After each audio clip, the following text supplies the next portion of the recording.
Okay guys, I'm going to try to do this on camera here.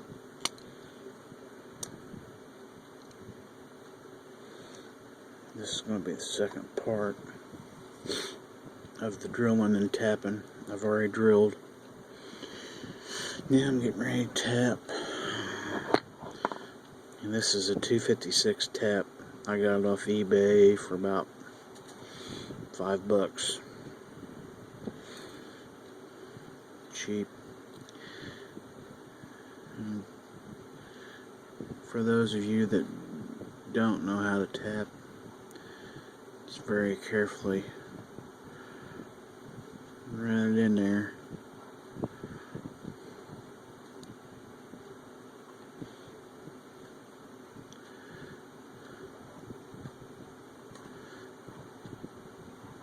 To make the threads.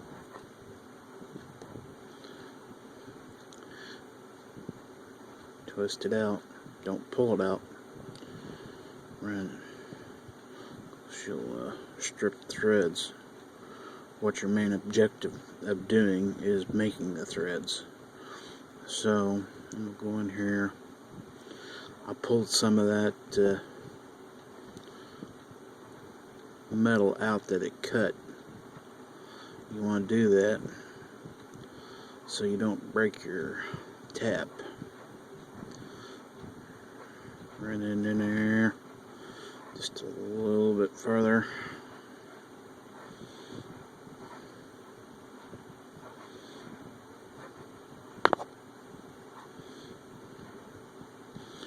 Take it back out.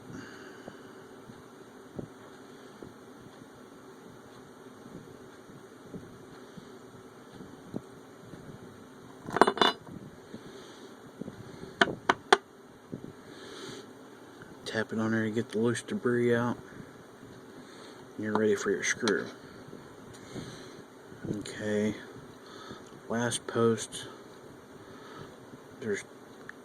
I found out there's another way of doing this. Found something on Amazon to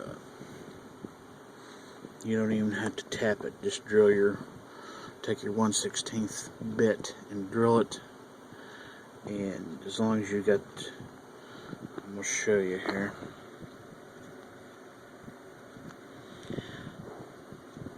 This is like a steel thread. It'll cut the grooves in there so you won't have to tap it.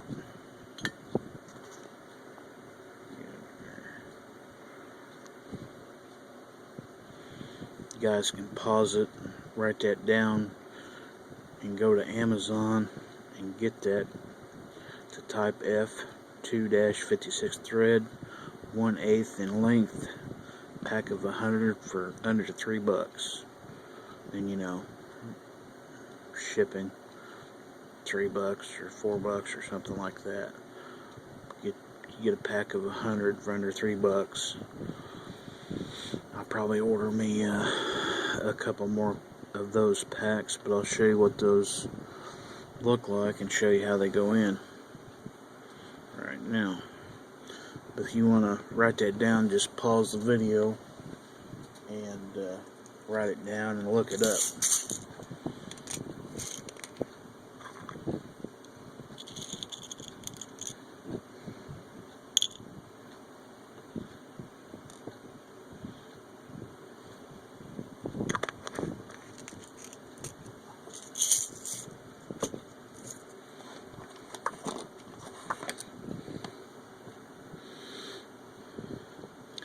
Those screws are small.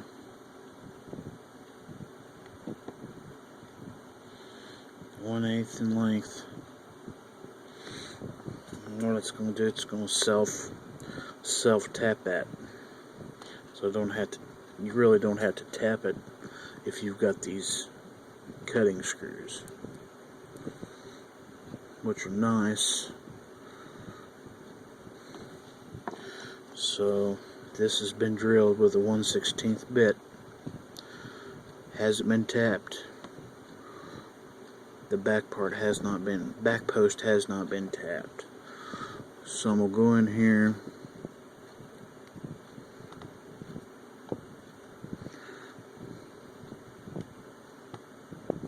Screw it in. It made its own threads. Can't see it. Can't really tell on the video, but I can see threads in there.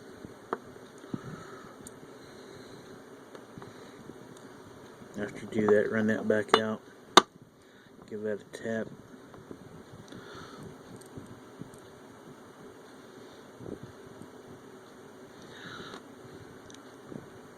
Put it back in. You can run it down again. Take it back out. Only do that. I would only do it twice.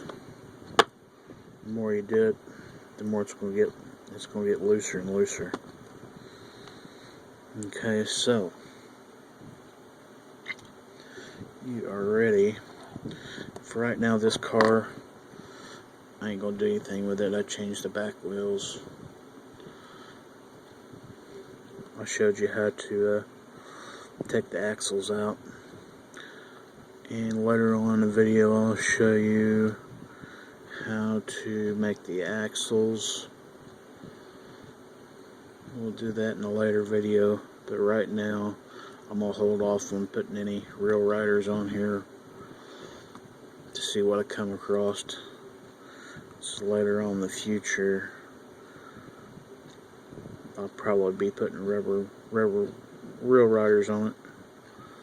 So that's it for the day. Remember, those are nice. I found them. That's the steel thread cutting screw. 2-56 thread, 1/8 in length, pack of 100, $3. Can't beat that. Takes the pain out of tapping the post, which is not a big deal, but you know, you run the risk of breaking your tap, but no big deal there either. You can just buy another one. But those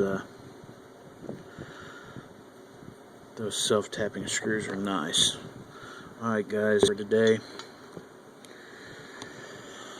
we'll talk to you at a later date. Before I go, I'll show you a few things. This is from the Camaro, from the M case.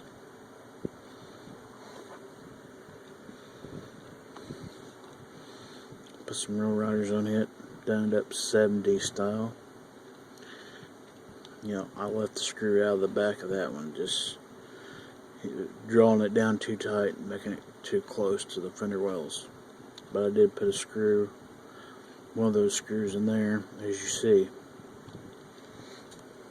Then I got a Monte Carlo off of eBay. I put a set of real riders on it. It's real nice. Put the screws in there. Didn't have to make the axles for that one. It would just fit perfectly.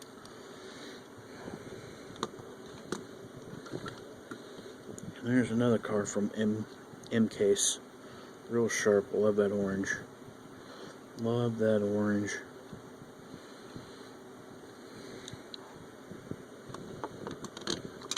Here's just a few I've opened from past years, just liked.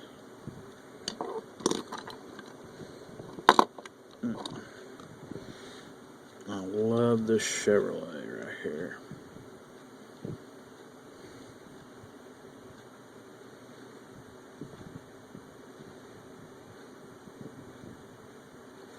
Yeah, 69. Yeah, 69 Chevelle SS. 396. Love that one. That's an older one, but an awesome one. Alright guys, till next time,